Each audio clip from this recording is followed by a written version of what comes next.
Moi, salut tout le monde en général et nous contents d'être avec nous sur Chanel Conseil Santé à MJ. C'est toujours un plaisir pour nous entrer la caillou, pour nous faire causer avec vous sur ça qui est avec santé PAM, santé PAO, santé PAL, santé pas nous tout.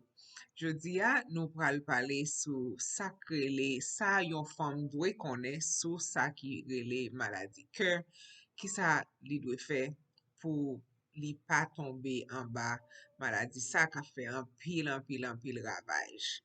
So, avant tout, nous demandons autant pris, abonnez sur channel là, partagez channel là, ba nou yon doit gros pouce et peser petit cloche là pour ka jwenn notification le nous fait une vidéo nouveau qui c'est chaque semaine nous voyons une vidéo pour nous apprécier ça en pile.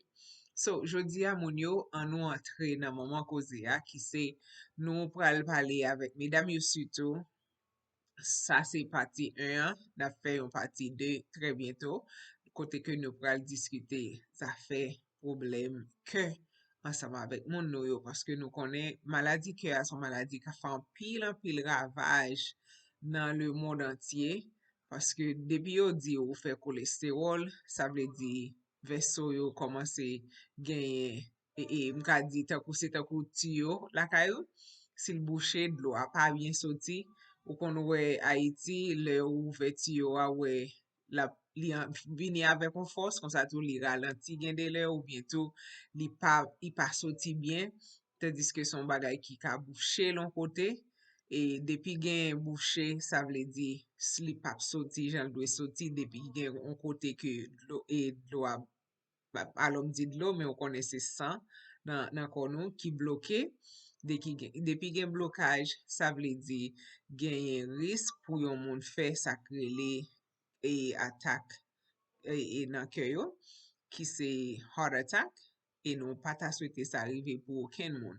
Ça veut dire nous gen en pile bagay que nous besoin faire gen moun qui gen problème ça parce que tant gen moun qui gen problème dans poignet yo ou bien dans pied yo qui gen et on sait des varicose veins côté que sang pas circuler bien comme ça tout gen moun qui gen et au cœur yo qui pas bat bien ou bien qui bat trop fort ou comprenez comme si gen toute qualité problème gen moun qui gen sacré les CHF là qui c'est congestive heart failure.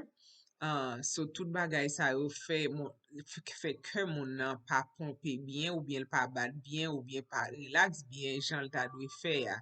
Parce que morceau yo très délicat et morceau sa yo nan que nous travail parce que tout morceau parce que yo travail 24 sur 24 pour aider nous rester en bonne santé. So c'est ça fait nous obligé faire tout effort que nous capable pour nous faire ça nous connaît pour nous kembe et qu'on nous en santé parce que morceau sa yo, mus sa yo, yo travail en pile.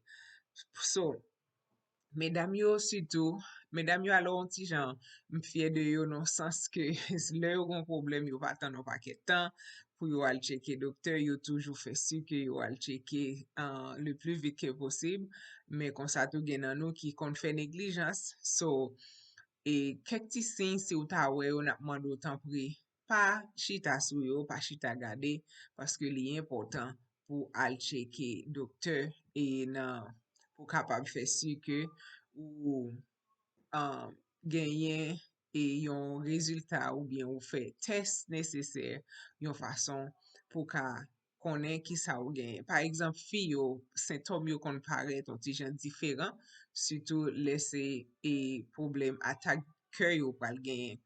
Par exemple, et ça qui très commun gen moun qui gen douleur nan l'estomac yo, gen moun qui senti li pas bien, li senti son douleur qui réellement sharp, kon sa tou gen moun qui gen douleur a li dol, kon sa tou gen moun qui kon gen douleur a nan jaw yo, nan menton yo, ou bien gen moun ki gen nan gorge yo, kon sa gen moun ki gen li nan kou yo. So tout jan de bagay sa yo, se bagay ke nou bezwen gade sou yo. Men kon sa tou gen moun ki kon gen douleur yo, di yo senti douleur nan vant yo, pa an le. Gen moun se nan do li sentil gen douleur nan do, gen moun ki sentil nausye, kon sa tou gen moun ki senti ke l fatige. Men yon nan bagay pou nou bay sou li, pese sou li an pil, c'est que de pou wè moun nan li vin santi li pa ka respire e ka vin non état qui grave, so nous besoin faire ça n'a fait en urgence pour nous capable chercher aide pour moun nan le plus vite que possible. So en nous pas perdre du temps, le moun arrive dans niveau côté le zo que et il pas sentir ka respirer bien, tant que s'il marcher de pas sentir pas ka respirer bien. Chercher aide, pas worry de bill, pas worry de rien, mais chercher aide pour moun nan parce que yo dit la vie meilleure passe bien. Comme ça tout moun nan ka gagner sacré yon faiblesse générale. Ka wè ke l chanje koule nan moun, ka wè l komanse ap soue. Jan de bagay sa yo se pa bagay ke ou vle chita sou yo lakay, ou paske pou sauve la vi moun nan, surtout gen yon sey de maladi, gen kote si moun nan gen tanrive l'hopital, gan pil bagay prevensyon, pa prevensyon nan, men gan pil bagay yo ka fe en urjans, pou sauve moun nan, men sil vini trota, li pap gen chans pou sa yo fed. So ça veut dire faut que nous fassions effort pour nous aller chercher aide avec yon moun nou gen qui gen problème ça yo le plus vite que possible. En pile nan symptôme, l'autre symptôme qui ka différent surtout pour filles yo gen symptôme yo kon paraît un petit jan différent et de garçon yo. C'est pas que garçon yo pas gen symptôme yo tout non, garçon yo gen symptôme yo, mais fille yo kon gen quelques l'autre bagay, tant par exemple pied fille yo kon enflé, mais comme ça tout kon jeune garçon pied yo enflé, moun nan kon vin prend plus poids et ka di de ankles nan en bas pied kon enflé, li kon prend poids, li kon gen problème pour dormir, li kon cœur kon palpiter so nou pa di chaque fois ki ou palpite, c'est ça. Mais son bagay ou pa ka pran à la légère parce que gen moun, tako par exemple, moi-même si m'bois café, si m'bois bagay ki gen caféine la dan, tako m'ta pran chocolat, j'ai de bagay sa ou m'ta manje chocolat, ça fait que mwen ke m'palpite. So li vin bat rapide, ou kompren? So jan de bagay sa ou, se pa bagay ke nou ka gade yo kon sa tou gen moun tou li kon santi tet li ap vire, li santi tako moun nan chita la, li pa ka just leve kampe, fok li pran tan ou bien chèchon aide pou l'kampe paske tet li vin ap vire, li kon gen problem indigestion, li kon gen problem cœur brûlé, men nou pata vle pou moun yo konfond bagay sa yo avek le moun gen problem nan cœur, so se sa fe nou prefere ou al cheke doktor, pito cheke doktor yo di yo se pa sa, ou ok, au lieu pour pas checker docteur et puis c'est problème que yo gen parce que moun sa yo le plus souvent yo gen yo anxiété et puis tout gen de le moun sa yo tout yo konnen disposé qui c'est pas un bon bagay parce que si pas gen moun nan kala nou pa ta reme on moun indisposé pour pas gen moun qui pou aider nan kala, ou kompren? So, kon seri de gros risques et qui très important pour nous manager bien parce que si nous pas manager bien yo même y a cause et que on monde ka fait attaque dans cœur. Par exemple on monde qui fait sucre qui ou besoin contrôler tension sucre là bien, nous besoin prendre manger ça nous doit manger, nous besoin faire sucre nous prend remède nous surtout si on a insuline nous besoin faire sucre ou fait ça ou prend li à l'heure et ou pas manger et manger farine qui pour faire sucre monter. Si vous faites tension, li important pour checker tension souvent pour connaître comment tension est. Non seulement pour attention, mais pour un remède ou tout. Et on monde qui fume, risque là réellement haut parce que fumer en vient avec un pile side effect. Nous devons faire chose sur fumer, ça qu'a fait pour quitter fumer parce que un pile monde qui a fumé mais c'est stress qui fait au fumer. Gen l'autre bagay nou ka fait pour éviter ça. Par exemple, un monde qui dans ménopause, un monde qui pas formé encore. Bagay sa yo c'est bagay qui vient développer un risque, un monde qui obèse, ça yo c'est bagay qui fait gros risque pour nous. So mes amis, on nous continue prendre précaution. Et gen l'autre condition tout qui fait que et qui fait pour un monde faire heart attack, gen et risque sa yo nous dwe kembe genou sou yo. Parce que si on moun te fait stroke déjà, ou konnen moun sa li non high level catégorie, pour ça ka fait pour le faire heart attack. si li gen heart failure.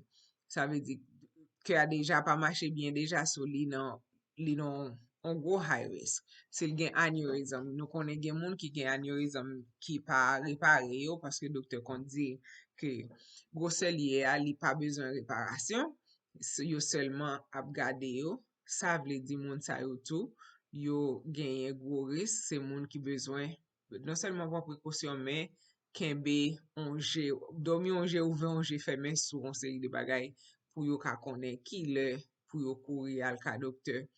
Par exemple, si ou ta we chest ou a fò mal an pil, ou santi fò di genye on sak sel sou li, ou santi li tight, li serré, ou santi gon pression la dan. Nou man do tan pri fait 911 si aux États-Unis, dans l'autre pays koto ye ya, m'konnen nou tout côté, dans l'autre pays, numéro pour faire en urgence là, fait pour nous si ou ta senti ça. Si ou ta rete out of nowhere, kon sa ou just rete, ou gon douleur qui sévère nan pon etou, ou pas ka respirer, tan pri fait 911. Si ou ta senti ou envie indisposé, ou rete kon sa, ou pa ou nan air conditionné, ou pa travailler dans soleil, et puis ou gade que ou tombe sou, on série de gros bout sou ap tombe sou, ou senti ou nausée, ou senti ou envie vomi, mes amis yo, pas perdre du temps avec ça. Ça yo c'est cas qui urgent, qui besoin attention médicale en urgence. En urgence, ça veut dire nous pas qu'à garder pour même yon minute encore. Mes amis, pas oublier abonner sur channel là pour moi. Tant pis, et n'a apprécié ça en pile, en pile, en pile. So, mes amis, yo, an nou pas fait négligence. So, bagay nou besoin fait sûr que nous a fait, c'est réduire sous le sel nous manger. Réduire sous sel yo, réduire. Parce que li important pour nous pas manger un pile sel, li important pour nous continuer faire ti exercice nous, continuer mettre végétable dans manger yo. Parce que même l'heure ou pas skinny, ou still ka marcher, ou still ka fait ti marcher chaque matin ou bien chaque après-midi pour capable kembe ko en bonne santé. So, ça yo se bagay ki important. So, sou al ka docteur gen an pile qualité test yo ka fait pour ou, kompren gen ultrasound, gen EKG, gen echo, gen stress test que yo ka fait pour ou, yo ka par exemple, on m'te aller checker docteur parce que m'pat konnen si m'pat ka manger chocolat. So, petite fille m'te acheté un boîte de chocolat pour moi. Moi-même, j'étais manger contre chocolat, mais puis on après me senti, comme tellement vinn a bat, me senti, faut dire la sauti dans le chest moi. So, m'te obligé aller à docteur parce que le pas normal, m'pat qu'on habitué gen ça déjà. So, le m'rive, yo mette un moniteur sur moi pour 24 heures de temps, non 48 heures de temps. So, pour m'dormir avec, m'lever avec, fait tout bagay avec. So, gen toute qualité façon que yo ka aide nous pour déterminer qui problème qui gen, qui ça qui cause ça gen. So, bagay m'vlo songe checker tension souvent, si vous faites tension, checker tension souvent. Si vous pas gen machine, allez dans Walgreens, allez dans Walmart, tout n'importe côté qui gen pharmacie, le plus souvent yo genyen yon machine qui ka checker pour ou. Si ou fume, m'a demandé ou pour quitter fumer, fais ça pour moi, petite fille, petite fille ou nièce ou cousine ou, fais ça pour moi, tant pour quitter fumer parce que ça cause un pile dommage dans corps. Et si vous faites sucre, kembe sucre ou sous contrôle, ça c'est très important pour faire ça parce que si sucre ou pas contrôlé bien, li affecte trop organes dans corps, inclus cœur. Et nous connaissons que nous, c'est un organe que nous pas qu'à fonctionner sans li, même pour une seconde. So, li important pour nous et faire ça. En nous ajouter manger qui bon, manger qui gen moins farine, moins fat, moins sucre, tant que fruits, végétables, et on manger et bagay chicken au lieu de bœuf, ou comprenez, on série de bagay manger whole grain pour capable aider nous. On nous limiter valeur alcool nous prend. Tout le monde gonti alcool yo prend. Gen moun ki boit ti du vin, gen moun ki boit bière, gen moun ki boit vodka, gen moun ki boit gros liqueur. Bon, tout moun, pi fò moun, m'konnen yo gon bagay yo prend. Ça pa fay. Même la Bible dit ou dwe prend du vin pour nettoyer système ou. So, nous comprenons ça. Mais nous demandons pour pas faire à l'excès, pour pas prendre trop, yon façon pour pas cause un pile dommage dans le corps. L'autre bagay ou besoin faire, c'est manage stress level la kay ou. Mwen di nou ça déjà, mon vidéo qui parle ou exactement tout ça doit connaître sous comment pour manage stress parce que nous connaît la vie a li quand gen un pile stress là-dedans, yes, nous connaît ça. Mais nous-mêmes, nous pas quitter stress yo côté nous aller, faut que nous font genre pour nous capable di la veille. Pas oublier tout, yon nan l'autre bagay qui très important que vous devez faire, c'est continuer checker cholestérol ou annuel chaque année pour capable faire sûr que li nan niveau que doit ya et s'il pas là pour yo bon médicament pour capable et descendre cholestérol là. Pas oublier faire ti exercice, ça important. Nous connaissons comment exercice bon pour nous, so on n'a pas oublié faire ça. Et puis sous te fait attaque déjà, li m'pense docteur mette ou sous un régime aspirine, mais s'il pas mette ou ka toujours parler sous ça avec pour faire sûr que ou non bagay qui pour kembe sans fin, qui pour kembe pour le cas circulation ka toujours fait. Mes amis yo, ou konnen nou pa jam fin parler pour ne pas parler de ça qui a passé kounye là actuellement. So, ou konnen kounye nou gen 7 qualités strain différents dans bagay COVID-19 là. Ça vle di bagay yo vin pi mal, gen la dan yo ki réellement bad, yo réellement sévère. Et le yo pon moun, gen la dan yo ki le pon moun li pou nan pa fan pil temps. So, c'est ça fait nous pas qu'à faire négligence, nous devons surtout continuer prendre précaution que nous te kon pran avant yo qui se laver mais nous mettez masque nous bien sous donner nous. Si ou pas mettre sous donner ou, ouais, besoin perdre du temps. Mettez masque là, ça c'est waste, ou gaspiller masque ou gaspiller et temps. Si ou pas mettre sous donner ou. So, couvrir nez ou couvrir bouche ou, le ou sorti, s'il possible pour mettre en lunette, mettez li bon pour géo gen protection tout. Mais nous connaît ça pi dangereux c'est le nez ou pas couvrir, c'est lui même qui pi dangereux. So, mes amis, yo pas oublier faire ça. S'il vous plaît, mon ami. So, c'était un plaisir pour nous avec vous, nous t'es content ensemble avec vous, nous souhaitons que bon Dieu bénisse, bon Dieu touche ou et fait grâce. C'était Zanmi ou Miss Meprina qui t'a fait causer avec vous sur affaires la santé. Merci tout le monde, au revoir, à la prochaine.